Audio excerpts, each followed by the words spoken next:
Ayan, game. Yo, kamusta mga chief? Tara, sample tayo ng Bayang Di Magiliw Part 3. Yan, so, pili tayo ng toy guest for the night.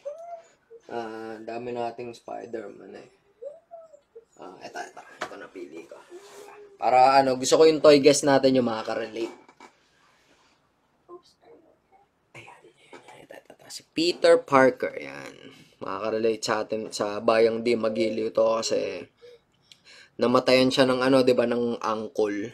So, para siyang ninakawan ng tito. Ayan, para siyang ninakawan ng tito. So, kayo, ninakawan kayo ng arips. Ayan, para makarelate siya. Makarelate. Uy, tayo natin siya rito.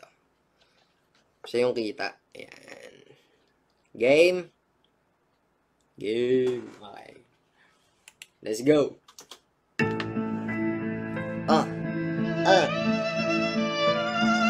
Bayang Di Magiliw Part 3.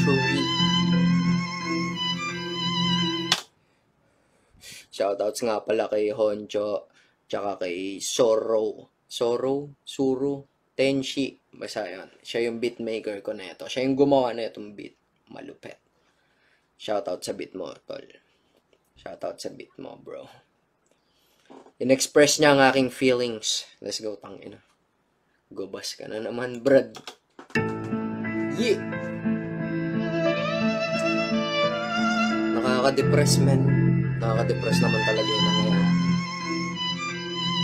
Ako si Hambog ng Sagpro, ako ay Pilipino. Ang boses ng mga masa, ito ang hiningi nyo. Ang tunay na kalaban, di bagyo at ipo-ipo. Kundi na sa gobyerno, oo siya'y nandito iho. Wala nang sino-sino, mga putang ina. Pag nangihingi ng boto, mga mukhang iba. Habang masa ay baon, dahil sa utang nila mga buwaya sa milyon. Tsak ngayon lutang sila, tumanggi pa.